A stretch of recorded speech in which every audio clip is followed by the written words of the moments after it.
जितना पास दिखता है उतना पास है नहीं ये मंदिर। दोस्तों, अश्वत्थामा जी से जुड़ी एक विशिष्ट वीडियो मुझे आप लोगों के साथ साझा करने की अनुमति मेरे गुरुजी से प्राप्त हो गई है।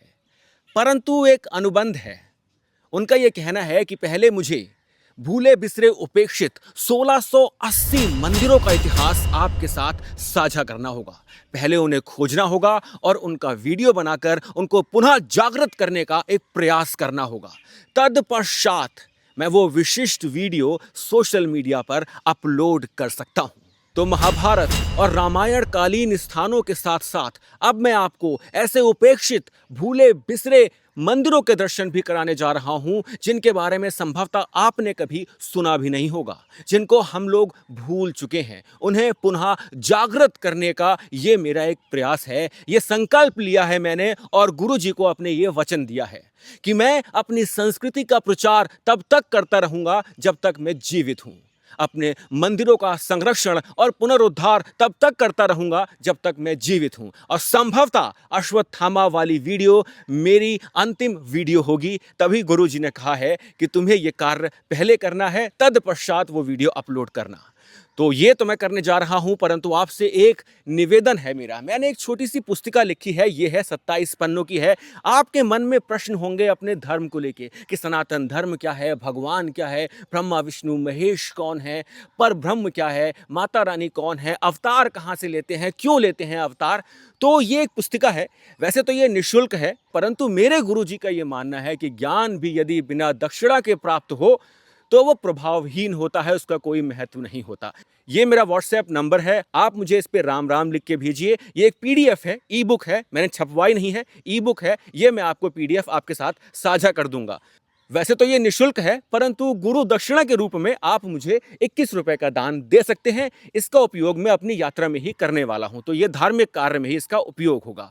आज जिस मंदिर के दर्शन मैं आपको कराने जा रहा हूं, वो मंदिर स्वयं में विशिष्ट है, परंतु खोया हुआ है। चलिए फिर वीडियो को अंत तक अवश्य देखिएगा।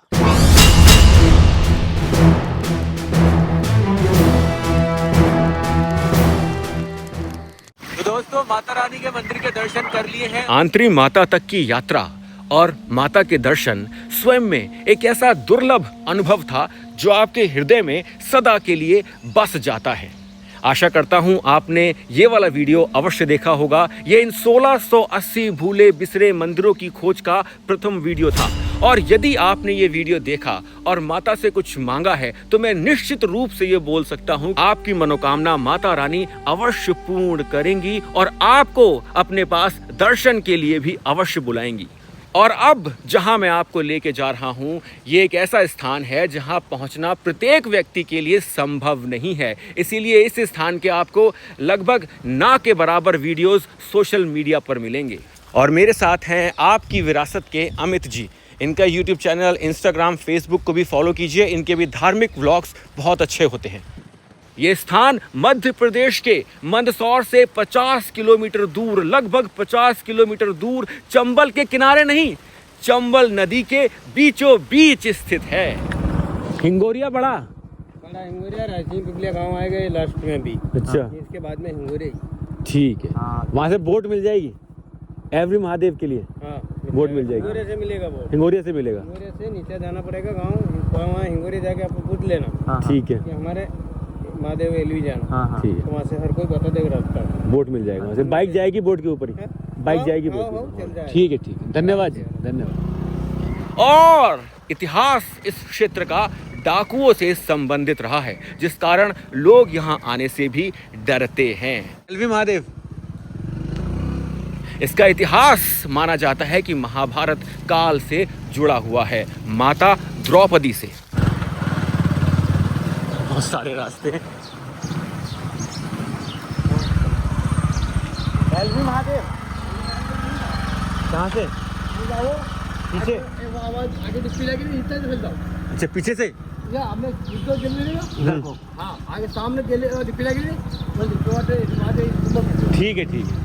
वहाँ से स्टीमर मिलेगा। है?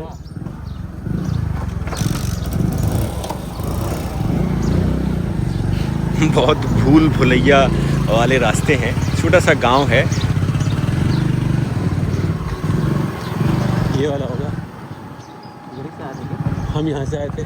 एलवी महादेव, एलवी महादेव पीछे गए।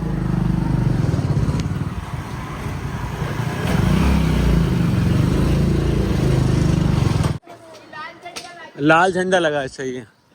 ये लाल झंडा जो लगा है ये बोर्ड का ही है। अच्छा, यही है, ये लाल झंडा लगा है, यहाँ से बोर्ड मिलेगी।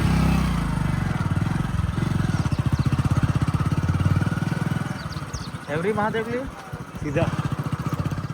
माना जाता है कि माता द्रौपदी ने चंबल नदी को, माता चंबल को ये शाप दिया था कि जिस प्रकार से मैं प्रतिशोध की ज्वाला में जल रही हूं, उसी प्रकार से तुम भी प्रतिशोध की ज्वाला में जलोगी और तुम्हारा जल प्रतिशोध भरा होगा। जो भी इस जल को ग्रहण करेगा वो भी प्रतिशोध की ज्वाला में जलने लगेगा। अब माता द्रौपदी ने ये शाप माता चंबल को क्यों दिया था, इसके बारे में किसी और वीडियो में जानेंगे। बस ये लाल झंडे ही पहचान है, ये लाल झंडे लगे ना, यही पहचान है। कोई बोर्ड नहीं है, कुछ नहीं है। कई 100 वर्षों तक किसी ने भी चंबल नदी का पानी ग्रहण नहीं किया और इसी कारण चंबल नदी संभवतः हमारे देश की सबसे साफ नदियों में से भी एक है, क्योंकि हम लोगों ने इन्हें गंदा नहीं किया। जब पांडवों को यह ज्ञात हुआ कि द्रौपदी के शाप के कारण ही ये भूमि अशांति और संघर्ष पूर्ण हो जाएगी, तब पांडवों ने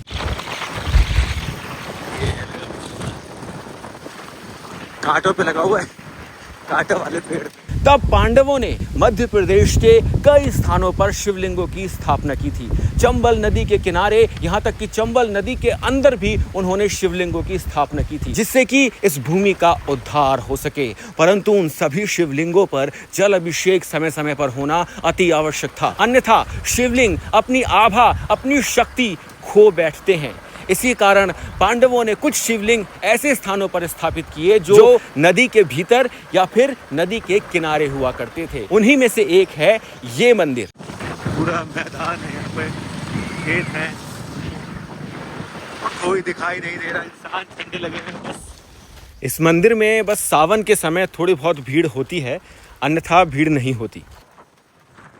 झंडा लगा हुआ एक, आगे कहीं दूर एक, कोई यहाँ कोई नहीं है, सुनसान है बिल्कुल।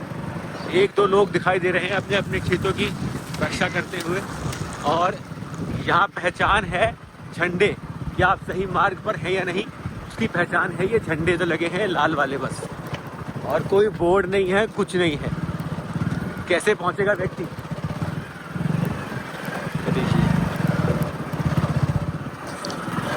और ये झंडा एक और है यहाँ पर, ये देखिए पूरा, और इतना दुर्गम क्षेत्र है ये, अति दुर्गम क्षेत्रों में से एक है ये, अति दुर्गम क्षेत्र।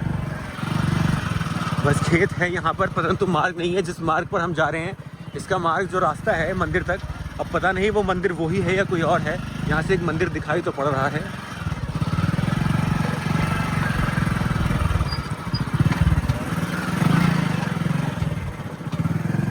ये देखिए पूरा खेत है ये, और कुछ नहीं है।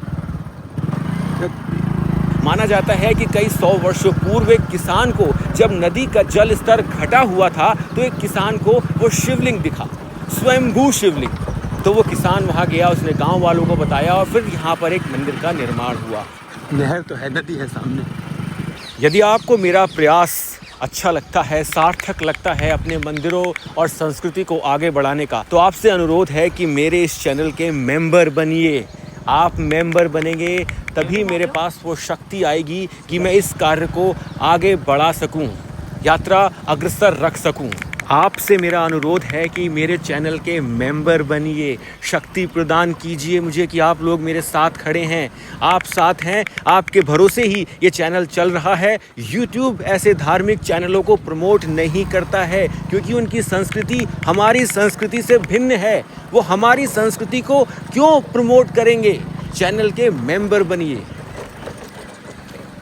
लोग केदारनाथ पहुंच जाते हैं और उससे भी ऊपर पहाड़ पे मानसरोवर यात्रा करने पहुंच जाते हैं, परंतु मैं निश्चित रूप से ये बोल सकता हूं कि आप कभी यहाँ नहीं पहुँच पाएंगे, नहीं पहुँच पाए होंगे। और सुनसान है, बिल्कुल सुनसान। झंडा लगा हुआ है यहाँ एक, और सामने नदी दिखाई दे रही है। इतनी दूर से आए हैं हम पीछे से, और सामने नदी अब दिखाई दी है। और वो मंदिर मुझे दिखाई दे रहा है, पर मंदिर नहीं है, वो स्टीमर है जो नदी के अंदर जा रहा है। ये मंदिर है, मंदिर है। तो मंदिर तो दिख गया है सामने, नदी के अंदर है मंदिर भीतर। और देखिए दृश्य, देखिए विशाल काय चंबल नदी और उसका किनारे पर खेत, और उसमें हम लोग मोटरसाइकिल से आगे बढ़ रहे हैं। हमारे सिवा कोई और है नहीं, स्टीमर जाएगा भी। ये दृश्य इससे उत्तम इसकी व्याख्या करना संभव नहीं। और ना मार्ग है ना कुछ है। नदी में बाढ़ भी आती होगी तो यहाँ जल भराव भी होता होगा। सामने देखिए चंबल नदी, और देखिए अब दिखेगा मंदिर आपको। कैमरा हिल रहा है, अभी कहीं रुकूंगा तो दिखाऊंगा आपको।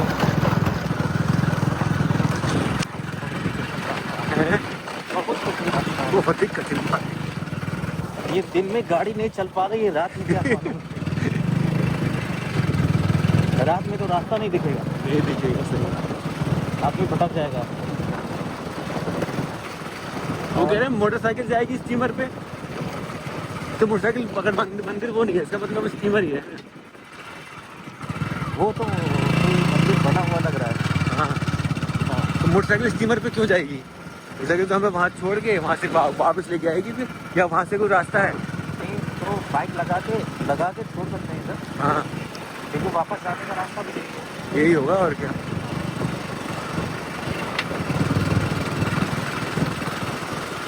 स्टीमर तो मुझे लगे एक ही होगा यहाँ।